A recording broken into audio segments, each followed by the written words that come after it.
Welcome everybody to today's virtual online training, Maryland Election Protection, Guidance to Addressing Voter Intimidation at the Polls. My name is Zainab Chaudhry. I'm the Director of CARE's office in Maryland, and I'm so pleased to welcome all of you. Very delighted to have three amazing panelists who are going to be unpacking some of the content for this webinar with us. And without further ado, we're going to dive right in. I hope many of you who are tuning in have already voted through mail-in ballot or dropped off your ballot at your respective drop-box locations. If you have not, I encourage you to please make sure that you pay close attention to this particular webinar and to share this information with at least 5 other people in your network, and just kind of like help educate and empower other voters in Maryland to make sure they know what their rights are and they know what to do in case they experience any sort of voter intimidation at the polls. So without further ado, we will get started. Just to give you a brief background of the sponsoring organizations, the Council on American Islamic Relations is America's largest Muslim civil rights and advocacy organization. The CARE office in Maryland was opened in January 2018 with the purpose of being able to better serve the state's Muslim communities and coalition partners and other allied organizations. One of our fellow panelists that we have here today is Arusha Gordon. Arusha is the Associate Director of the James Byrd Jr. Center to Stop Hate at the Lawyers Committee on Civil Rights under Law. Arusha previously worked with the committee's Voting Rights Project, where she litigated cases in both federal and state courts. She has also served as an adjunct professor and taught classes on public interest, lawyering, and civil rights at Howard Law and Washington College of Law. We also have here with us Ms. Jacqueline Boone Alsop, who is the president of the Anne Arundel County branch of the NAACP and the second vice president of the Maryland State Conference of the NAACP. She is a longtime community activist who has dedicated her life to tirelessly fighting for justice and equality. Ms. Alsop is also a retired professor at the Anne Arundel County Community College. And finally, last but not least, we have with us Dr. Kit Bonson, who is also a longtime activist and community organizer. In 2010, she co-founded the Montgomery County Civil Rights Coalition in response to widespread reports of hate crimes across the country following the 2016 election. Dr. Bonson developed a bystander intervention training that teaches people how to non-violently respond if they witness someone being targeted or harassed. The training has now been offered to thousands of people in numerous states across the country, including right here in Maryland. CARE has been so pleased to partner with Dr. Bonson many times to offer this training to members of the Muslim and interfaith community. So to give you an idea of the kind of flow of the program, we're going to give a brief introduction, lay the framework for the impetus for why this training was developed. We're going to hand it off to Ms. Arusha Gordon to talk a little bit about what is voter intimidation and what your rights are. Then we're going to have, we're going to have Ms. Alsop first talk a little bit about the NAACP Maryland State Conference's priorities and concerns. Then we're going to segue into Ms. Gordon talking about what is voter intimidation, what to do, like if you, what your rights are in Maryland. And then we're going to have finally Dr. Kit Bonson talk about bystander intervention and how you can safely intervene if you are at the polls going to vote and you experience or you observe someone else experiencing harassment or voter intimidation. So Maryland Attorney General Brian Frosh has been very vocal about defending voting rights in Maryland. He has issued guidance about voter suppression, voter intimidation, clearly outlining the fact that it is illegal and it will not be tolerated in Maryland. And so we appreciate the support from his office when it comes to assuring Maryland voters that their rights will be protected and their vote will be counted. About over 1.6 million Maryland voters have already requested mail-in ballots by the October 13th deadline. Approximately half of Maryland voters are expected to vote in person during early voting, which begins tomorrow, Monday, October 26th, or on election day, which we all know is Tuesday, November 3rd. This is projected to be a historic turnout. To contrast, in the 2016 election, there was approximately 2.7 million people who voted in that particular election. And as the presidential election draws near, as November 3rd comes closer, many Americans have expressed concern about election-related violence. One particular poll found that over 50% of Americans said that they expect to see an increase in violence in our country as a result of the election. Another YouGov poll found that nearly 47% of voters disagree with the idea that the election is likely to be fair and honest. In some part, this is also due to the fact that the president has repeatedly made claims that the election is quote unquote rigged. So unfortunately, an increasing number of Americans of different political persuasions do support some form of violence to promote their party's agenda and platforms. The good news is that we are getting assurance from federal agencies that the security to protect and maintain the integrity of this particular election is higher than ever in American history. This particular training today aims to expand on and provide examples of voter intimidation, to outline what voter rights are, and also to offer suggestions for ways that you can safely intervene without engaging individuals or groups who are engaged or who are making hostile or aggressive behavior. So I'm going to hand it off to Ms. Jacqueline Boone Alsop to share some insights from the NAACP Maryland State Conference's perspective, talk a little bit about what their concerns and priorities are. Ms. Alsop, how are you doing? You are muted. If you could please unmute yourself. Yes. Good morning. I'm doing well, thank you. With the Maryland State NAACP Conference, our voice, our vote. Election day is coming fast, November 3rd, and every one of us should have a plan to cast our ballots. It is our duty and our tribute to those who fought for voting rights to exercise those rights. As Congressman John Lewis said, the vote is the most powerful nonviolent tool we have. We need to mobilize millions to ensure the highest turnout ever. Millions across the country have declared enough is enough. Maryland State Conference strategies to get out the vote are in line with the national NAACP. There are so many ways to become involved in the important work of the NAACP. We all have cell phones, so let's use them in this election to help get the vote out. Text 10 people you know and encourage them to vote. For those of you who have Facebook, encourage them to post their picture after voting to motivate others to go out to vote. Phone banking. You can do phone banking by calling your neighbors. You can do virtual phone banking. You can do emails, email your neighbor and your friends, and encouraging them and reminding them to get out the vote.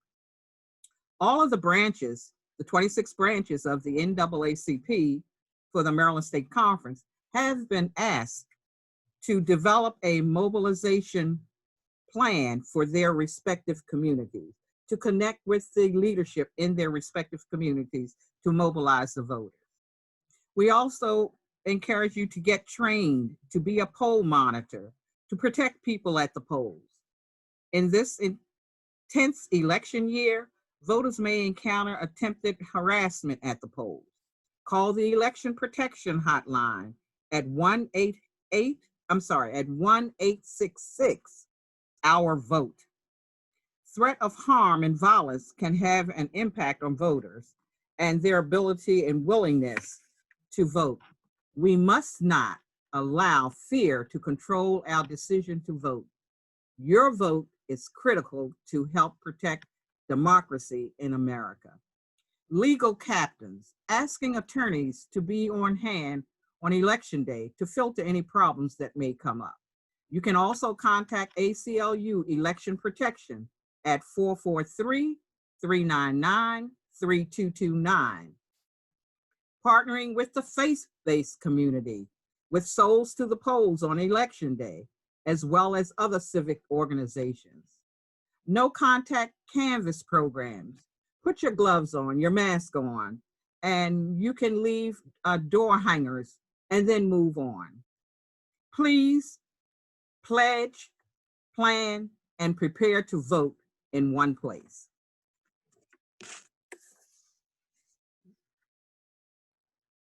Thank you so much, Ms. Alsop. And I want to highlight the fact that, the point that you made about reaching out to at least 10 other voters and encouraging everybody to contact those in your networks and encourage them to make a plan to go out and cast their ballots if they haven't already done so. We appreciate you making the time to be here with us today. Next, I'm going to hand it off to Arusha Gordon from the Lawyers Committee for Civil Rights Under Law. She's going to talk about your rights to vote in Maryland, talk a little bit about what is voter intimidation, and give examples of what that might look like. Arusha? Thank you. And thanks, Ms. Alsop, for setting that up. I'm all fired up to go sign up for another volunteer shift myself. I think it's been really fun to reach out to voters virtually. Yeah, so I'm gonna just cover a little bit about the voting law in Maryland, your right to vote, and then what voter intimidation looks like, and then also what the federal and state law says about it. And we're gonna try and not get overly legalese, but just kind of give you the top line legal information so you're armed with your legal rights when you go and vote. So if you're watching this, you'll probably know that in Maryland, to vote, you need to be 18 or older, a US citizen, and a resident of Maryland. You do not need to speak English or pass a test to vote. And in fact, there are federal laws that say that if you don't speak English fluently, you're allowed to bring someone in to help you vote or request help there. So please, pass that information on if you or someone else doesn't feel 100% confident with your English language abilities. If you are a first-time voter, you may be required to present photo ID when voting. So just don't be surprised, if you're 18 voting for the first time. That is so exciting. Just bring a license or a piece of mail or something else to show that you are who you are. And you can go to 866ourvote.org to get more information on the exact list of voting ID that you can bring if you're a first-time voter. I also want to flag that people with felony convictions can vote in Maryland after they're released from incarceration. That's really a great improvement. There's been a lot of news about this in other states, so definitely get out and vote. And even if you're on probation or parole, you can still exercise your right to vote, and that's so important to do this election cycle. And kind of in line with this entire training, we want to make sure that whether you're voting in person or voting on election day, or on November 3rd, I should say, or during early voting, which starts tomorrow, or if you're voting by mail, we don't want you to feel unsafe or intimidated while exercising your fundamental right to vote. So if you do, just go ahead and contact 844-9-HOUR-VOTE, reach out and report anything. And we would encourage you to over-report. So even if it's something you're not sure is illegal or not, reach out and report it to Election Protection. Next slide, please. So I just want to cover a few situations that we often get if you're going to, we often get calls into our hotline, which again is nonpartisan, 866-OUR-VOTE, and we have hundreds, I should actually say tens of thousands of people, volunteering lawyers who are helping answer that hotline. So if you have questions, you can give us a call, 866-OUR-VOTE. But one of the common questions we get is people calling in and saying, hey, I went to go vote, early or in person on election day, and they say they can't find my name. They're telling me I'm not registered to vote. It's a very common question we get. So if that happens to you, know that, first of all, it's not super uncommon, but you want to just make sure that the poll worker double checks for your name on the registered list of voters. You want to, speak as clearly as you can. Make sure, if you have a suffix, if you're a junior or a senior, you cover that. Spell out your name. Sometimes people will think my first name is Gordon and my last name is Arusha. Kind of happens more often than you'd think. So you just want to make sure also, like Arusha is the first name, A-R-U-S-H-A, Gordon is the last name, spell it out. If your name, after you've done that, spelled it out, told them clearly, we'll be wearing a mask. So again, like speaking clearly and slowly is important. If they still can't find your name on the list that the poll worker has there, ask if there's a supplemental list.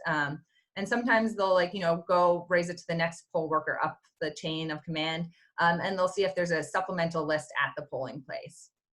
Again, spell out your name, speak slowly, speak clearly. And if they still can't find your list on your name on that supplemental list, you want to confirm that you're at the correct polling place. So you can call or text 866-OUR-VOTE one of our tens of thousands of legal volunteers will pick up and help verify that you're at the proper polling place. Sometimes we'll find, and this is sometimes the case, is that your polling place has moved and you've gone to the wrong one and it actually is for a different address at this point. So oftentimes it might just be that like you need to go, down the street to the next polling place in order to cast a regular ballot. And so our volunteers can help make sure that you are at the right place, and if you're not, identify where you should be going. And you will need to go to that other polling place in order to cast a regular ballot. If, however, that is not the issue and they still can't figure out, why your name isn't on the list, it seems like you're at the right place, you want to ask for a provisional ballot. And a provisional ballot just basically means they're going to kind of the Board of Elections is going to do some extra work to make sure that you are who you say you are and that you're voting in the right precinct. And again, I'm going to keep saying this, but if you are turned away or even denied a provisional ballot, and it should be very rare that you can't even vote a provisional ballot, please do call 866-OUR-VOTE, because that would really raise some concerns if you're denied a provisional ballot. Next slide, please. Thank you. So voter intimidation. This is something we see every cycle. We see people calling in every election cycle with reports of voter intimidation. This year, I will say, there is more chatter about it, and we definitely want to make sure people are prepared. So in Maryland, first of all, I'll just say that voter intimidation is illegal under both state and federal law. So in Maryland, it is, and this is what the statute says in Maryland, it's illegal to willfully and knowingly influence or attempt to influence a voter's voting decision or a voter's decision whether to go to the polls to cast a vote through use of force, threat, menace, intimidation, bribery, reward, or offer of reward.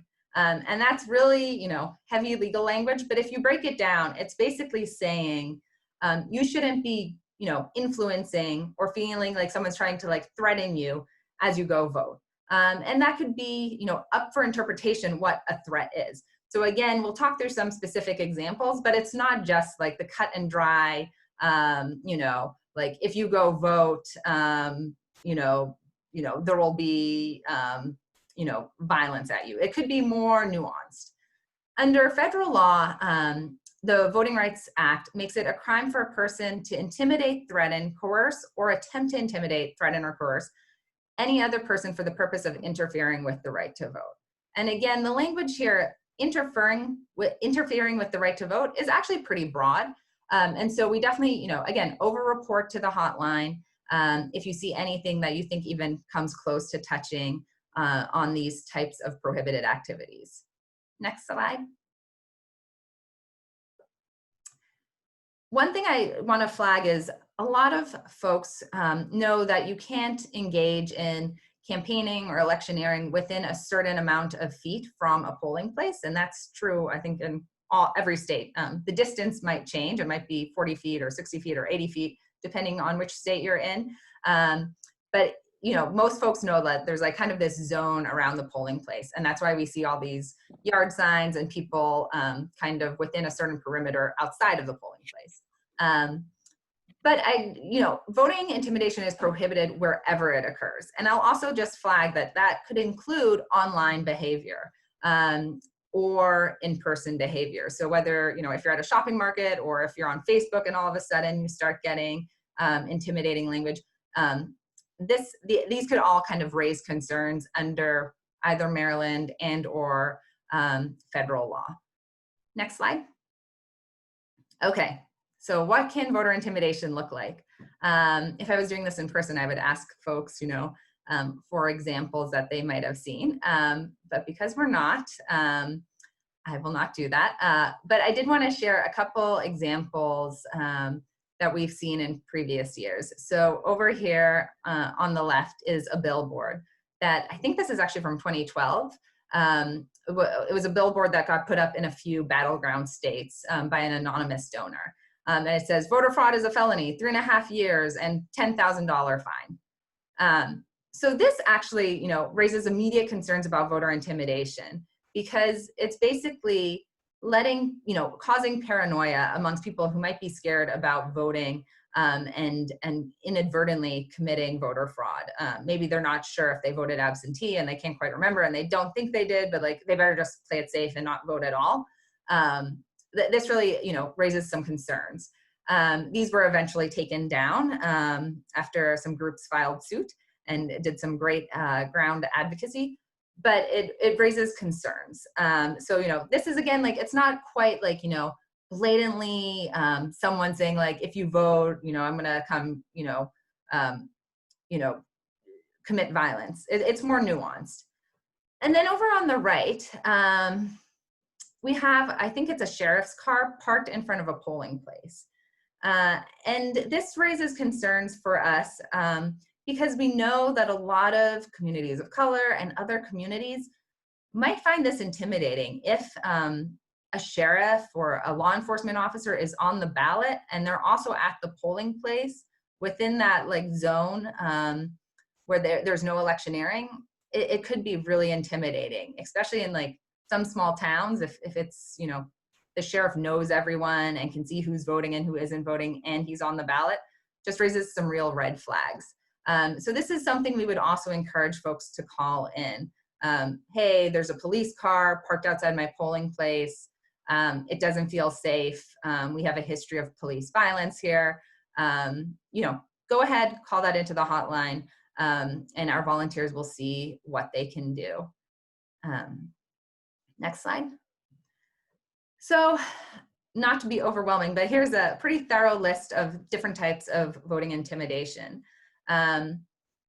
And again, I think it's just important for folks to know what voter intimidation can look like because it's not always that blatant stuff we're talking about.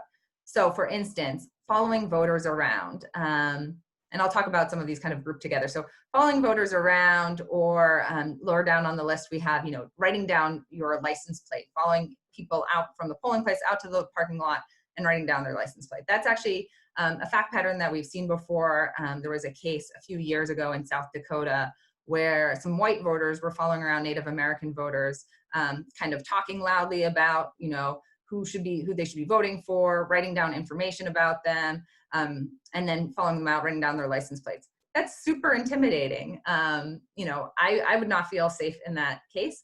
And there was a lawsuit and the court, issued an injunction saying, you guys need to cut that out. You can't do that. That's intimidating behavior. So similarly, standing behind voters, taking notes, or like just getting too close, and especially in the age of COVID, I hope like no one's within 6 feet of each other. Like that's intimidating and also unsafe. So definitely raises concerns. The suggestion of future violence or prosecution, kind of going back to the billboards, like talking about, you could be committing voter fraud. Well, maybe, but like if it's done in a way that's causing intimidation and is incorrect information, red flags. I'll also, we talked a little bit about the top bullet over on the right, official looking uniform. So it might be a police law enforcement, but it could also be someone who's not actually in law enforcement and is just wearing a military style uniform, or perhaps is armed, which I hope is not too much of a problem in Maryland, but every year we get calls from Virginia and other open carry states about people having guns at polling places and questions about that. So that could definitely be intimidating. I would be scared to go in, to a polling place if someone was there armed. And I think I covered most of the other ones. But yeah, so we've seen kind of examples of these every year. Just a few weeks ago, there was a New York Times article about early voting in Virginia and a group of volunteers for one of the campaigns who was standing in the way, kind of blocking the entrance, perhaps not purposefully, but kind of in the way between how the voters were supposed to enter the voting location. That raises some concerns. In 2018, I was working the lines and getting calls from Arizona, and we got a call about a man who set up a lawn chair outside a voting place, again, outside of like the proper distance, but like sitting outside in the parking lot and just shouting at Hispanic voters about who they should be voting for and do they speak English. Raises concerns. A few weeks ago, there was a cop in Florida who went to go vote, and his face mask said Trump 2020, raises questions and concerns. So these are the types of things we see every year. They should definitely be reported, and if we can take action to make sure any intimidating behavior stops, that's important for us to know, so we can make sure other people feel safe. Next slide. Thanks so much, Arusha. And I'm going to segue into talking a little bit about who's responsible for maintaining order at a polling place. So when you do go to actually cast your ballot, whether it be during early voting or whether it be on election day, who can you count on at the polling place to make sure that order is maintained? And so, excuse me.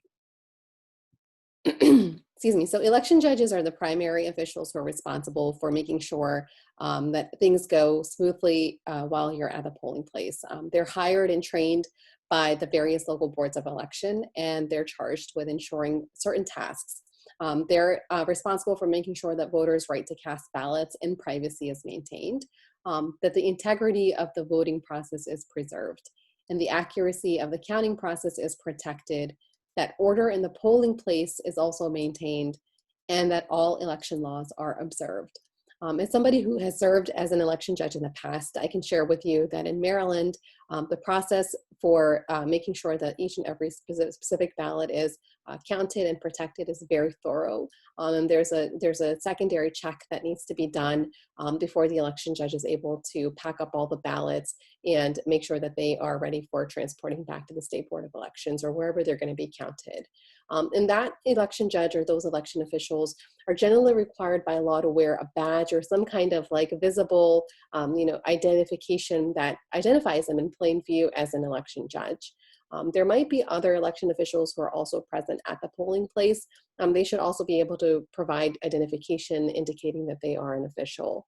So if you are in a situation where you notice any of the incidents that Arusha mentioned occurring, whether it be outside of the electioneering zone or whether it be inside the electioneering zone or inside of the polling place itself, the election judges are going to be the first primary point of contact for you to sort of, connect with and make sure that they're aware of the situation. And they're also responsible for making sure that each voter has the right to be able to cast their ballot in a way that doesn't compromise or, divulge who they're voting for. And depending on the size of the polling place, there might be 2 election judges, there might be 3 election judges. A lot of it depends on the area where the polling place is located, how many voters are expected to arrive there. In this particular election, of course, we know that the locations have been changed. So you should definitely visit the State Board of Elections website to find out what the closest polling place is to where you live. In the past, there have been senior centers and nursing homes that have been used, but because of COVID, of course, the concerns related to the pandemic, those locations are no longer being used as a polling place. So I know, for example, in Baltimore, the Camden Yards Stadium has been opened up for voting. So make sure that you visit the State Board of Elections website to find out what the closest polling place is to where you're located. And so, as I mentioned, Maryland law authorizes election judges to keep the peace.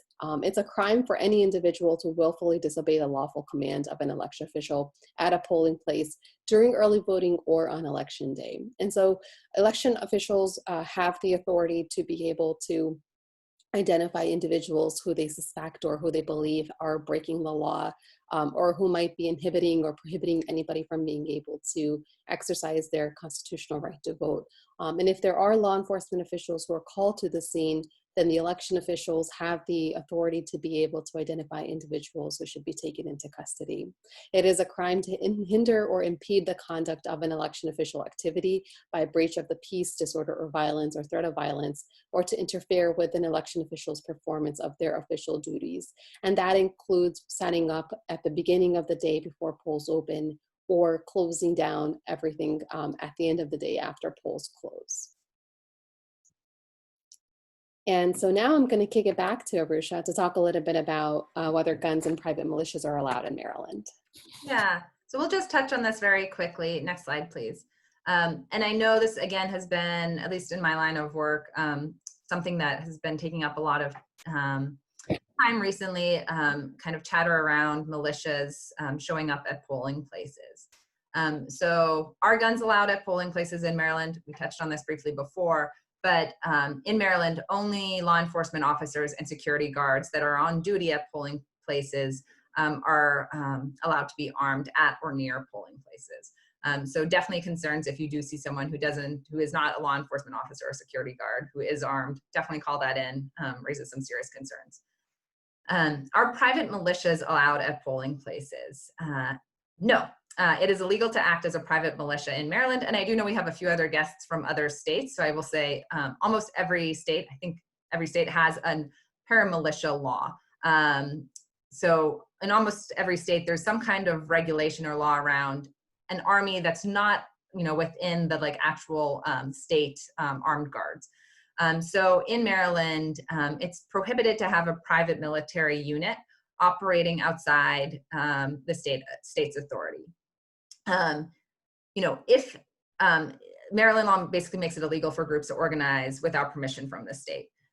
So if you do see people who seem to be in a militia, and I know there's been some confusion around that term, but if you see perhaps people kind of in army fatigues or wearing some kind of uniform and armed, or even if they're just kind of in uniform, but maybe not armed, but seem to be presenting themselves as a military unit, call that in. It raises some concerns under these Maryland statutes.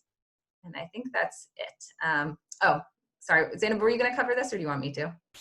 You're welcome to take it up. Okay, great. Next slide, please. So just who is allowed in polling places. So of course, a voter who's in line checking in and voting. People who are helping voters. So, folks who might need additional assistance for mobility issues or for translating and understanding the ballot, you're allowed to bring someone in.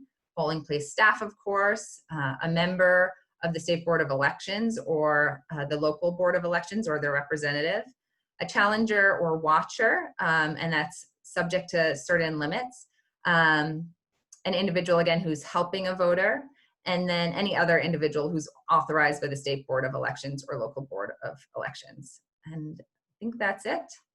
Yeah, I'll turn it back to you. Thanks, Arusha. And for the next segment of the training, we're going to kick it off to Dr. Kit Bonson, who's going to talk a little bit about what you should do if you've experienced, observe voter intimidation at the polls. Kit? You're muted. Next slide, please. Good morning. How are you doing? Next slide, please. So intimidation or violence ahead of the election can obviously have a serious impact on the ability or even the willingness of eligible citizens to protect democracy in America by exercising their right to vote. And we can't prevent someone with ill intentions from showing up at the polls, but we can choose to educate and empower ourselves and support fellow community members if they are harassed while exercising their right to vote. So during this segment of the presentation, we'll discuss how you might respond if you or someone you observe experiences harassment or voter intimidation at the polls. And what we're going to do is talk about the principles of bystander intervention. And these are based on the nonviolence and de-escalation principles similar to those practiced by Dr. Martin Luther King Jr. and Gandhi. Next slide. Next slide, please. So we did want to give a disclaimer. The information in this presentation is not legal advice. Instead, it's only intended as community information because every situation is going to be different. And the information shared here is not comprehensive nor applicable to every incident or scenario. And in the event that you observe or experience voter intimidation at the polls, use your best judgment. Do not put yourself in harm's way and do not intervene if doing so may endanger your or others' safety and escalate tensions. Next slide. So what do you do when you encounter voter intimidation? Well, our goal is obviously to help ensure that voting can take place safely in a non-threatening environment, and we want to avoid escalating the situation, which can spread alarm and obviously exacerbate the intimidation. So documentation is critical. If you don't have a pen and paper, well, make a note on your phone. Text the information to a trusted family member or friend and record the details: who, what, when, where. Are they patrolling? Are they wearing any clothing or identifications that might help us know who they are? What are they doing? What makes the conduct intimidating, threatening, or coercive? Are there witnesses? Are those people willing to share their information with you? And if you have a camera phone, take a picture or videotape what's going on. And we have a number of numbers here that will be useful. Obviously, the election protection hotline number that we keep telling you about, 866 Our Vote. We also have a number for the Attorney General, the CARE office in Maryland, the CARE Civil Rights Department, the Maryland State Board of Elections, and the U.S. Department of Justice Voter Rights Hotline. And so you can always go back to this presentation to be able to get the numbers. Illegal voter intimidation is not protected by the First or Second Amendments, obviously. So in Maryland, it does not have to be within a certain distance of a polling place to be illegal. Next slide, please.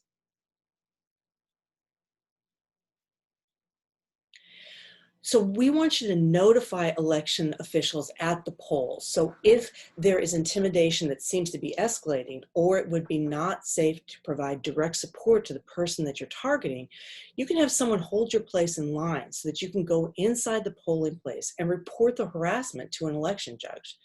Ask them to stop the intimidation, including by contacting other election officials if necessary. And in case of an emergency situation where voter intimidation has escalated to the place where violence seems imminent or has already occurred, notify authorities by calling 911 to report the incident. And when it's safe to do so, then call the Election Protection Hotline, that 866 number, and CARE. And if it's not an emergency situation, the incident should be reported again to the 866 number, to the State Board of Elections, and to CARE, but not necessarily to the police. And that's because, as we heard before, the presence of law enforcement can itself be intimidating to some voters. Next slide, please. So again, be mindful that police presence may not reassure a targeted person, and some may see the presence of police as a risk of escalation in and of itself. And this can be because their personal or community experience with law enforcement has been disrespectful or even dangerous, and they might have very legitimate concerns about their safety, or if they're undocumented and they fear arrest. Next slide.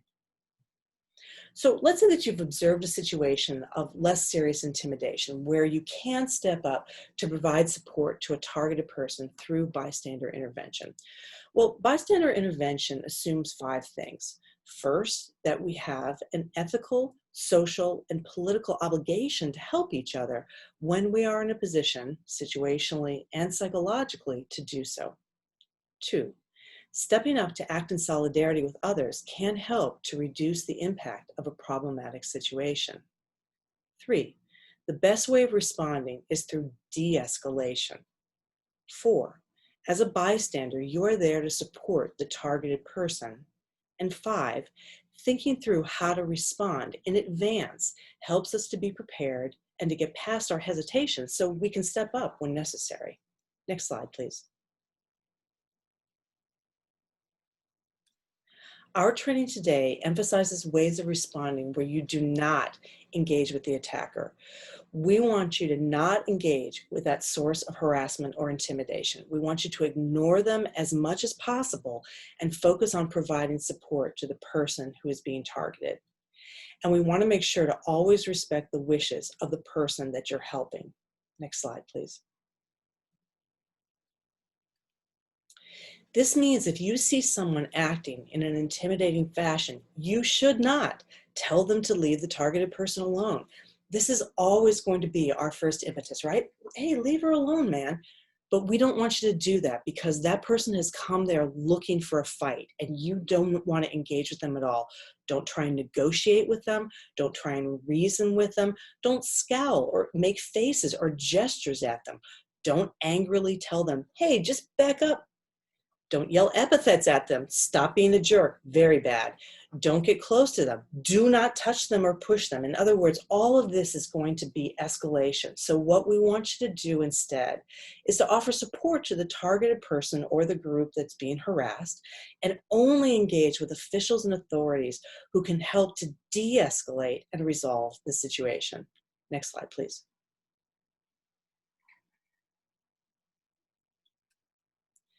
So we want you to develop and nurture an identity as someone who will step in when something bad is developing or happening. And we don't want you to assume that somebody else is going to do that. You're the person who saw it. Think about whether you might be the person who can do something about it. So point out the situation to people around you. Tell them that you're going to go and support the targeted person and ask if they'd like to help, because believe me, there's going to be a lot of other people in line with you who see what's happening and are just as appalled as you are, but they don't know what to do. And you've had some, at least, training to be able to know how to respond. So when you first approach the targeted person, ignoring the person who's being intimidating, introduce yourself and calmly explain what you saw and that you want to offer support. So I would say, hi, I'm Kit. Obviously, I saw what's happening here. I wonder if I might stand with you while this is going on and just, talk to you while this is happening. If the person says fine and they don't want support, that's fine. You can move back, but continue to monitor the situation. Next slide. So the principles of bystander intervention are that you want to recognize that you're dealing with unfamiliar people in an unfamiliar situation, and yet you want to show moral courage by acting from a centered place despite any hesitancy or fear that you might have, and by choosing principles over emotion that you might have. So you might be feeling anxious or angry or even self-righteous, but you need to get that in check and just make sure that you're going to offer support to the targeted person. We also want you to engage in de-escalation by limiting the ability of a situation to become more intense and by reducing the drama in the situation, because drama is really delicious and we don't want you to engage with it. Next slide. We also want you to shift the attention in this situation by interacting as much as possible only with the targeted person and by ignoring the source of the intimidation or threat. We want you to bring a safer space to the targeted person and bring in others for additional support, because people are hoping to maybe participate somehow in this. You also want to reach out to the targeted person by being present as an ally and an equal, but not by taking away the ability of the targeted person to respond. We want to ask if they want our help. We want to ask how best we can help them. And we want to offer some possible solutions, but remember, they may not agree, they may not want to do that, and that's fine. You need to respect their wishes. And you also want to offer emotional support and empathy. Next slide, please. Remember, you are expressing solidarity with the person who is being targeted. You are not there as their savior.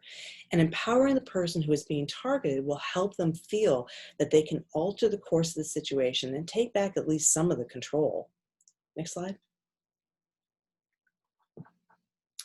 So taking videos of intimidation at polling places can be a useful thing. And while you can't video record inside of polling places, you do have the right to video record outside of that no electioneering zone outside of polling places. And remember that when you're taking a video of the situation, you want to hold your phone sideways. And that's so you get more of the scene. And then if something happens where this is something to be televised, it will fit the perspective of a television screen. So hold the phone steady, especially while you're scanning the scene. So don't go real quick because it'll get all blurry. And you want to monitor the situation continuously and put your phone away if it begins to feel dangerous. You can also lower the phone so you're not obviously filming, or you could just leave the audio function rolling. Next slide. So we heard some of these examples of voter intimidation before, and I want to break them down. So here are some examples of intimidation that has not yet escalated. And these are, as she mentioned before, following voters around in a parking lot or in line, standing behind voters, taking weird notes, loudly discussing voter fraud laws in the voter's presence, or suggesting possible future violence, prosecution, or legal action based on the voter presence at the polls or their attempts to vote. And if you see that sort of intimidation, get somebody to hold your place in line, go get an election judge, and then call the election protection hotline, that 866 number, State Board of Election or CARES office in Maryland. So walk over and ask the person or people who are being targeted, are you okay? And offer that support that we talked about before, but do not interact. with the people or groups who are engaged in the harassment or intimidation. We want to de-escalate the situation. Next slide, please.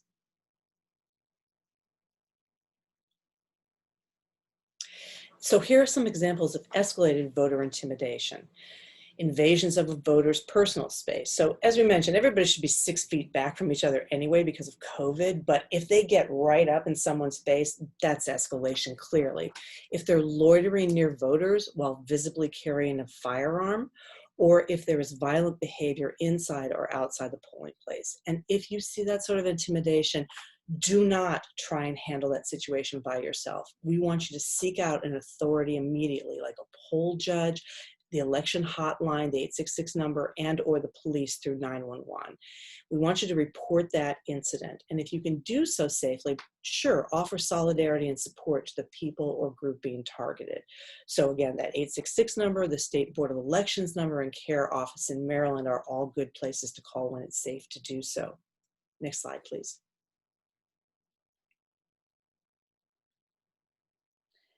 And that pretty much wraps up that part of the training. Kit, thank you so much for that really helpful, very useful information. We hope that you found this training beneficial. We hope that you never have to apply any of the information that you learned in terms of bystander intervention training, especially with the concerns regarding voter suppression, voter intimidation. Unfortunately, it's a reality, but it's a reality that we hope that while you're going to the polls and casting your ballot, it's a reality that you yourself don't have to experience. And just to echo what Ms. Alsop said earlier, please make sure that you reach out to at least 10 other people in your network, your friends, your colleagues, family members, neighbors, socially distanced. We don't want anybody to compromise their health, and encourage them, if they have not already mailed in or dropped off their ballots, to make sure that they vote if they are eligible to vote in the state of Maryland. This election is more important than any other in our lifetime. Our democracy is literally at stake, and you have an integral role to play in making sure that all of us are collectively able to respond and act, and to make sure that we leave a country for future generations that they can be proud of. We want to wrap up with a quote by the late Congressman John Lewis. As many of you know, he was one of the fiercest voting rights champion of our lifetimes. And he has done incredible work to advance the rights for Americans from all walks of life to be able to engage in this constitutionally protected right. And he made a really important point. If your vote matters, if it didn't, why would some people try so hard to keep taking it away from you? And so that's definitely something that gave me personally a lot of food for thought. And I hope that it also inspires you to think about why there are so many people who don't want you to exercise your constitutional right, and inspires you to make you more determined to make sure that you rock the vote. Thank you so much to all of our partner organizations, again, to the NAACP Maryland State Conference, to the Lawyers Committee on Civil Rights Under Law, and to the Montgomery County Civil Rights Coalition for partnering with the CARE office in Maryland and helping pull together this training. We hope all of you happy voting and have a great day.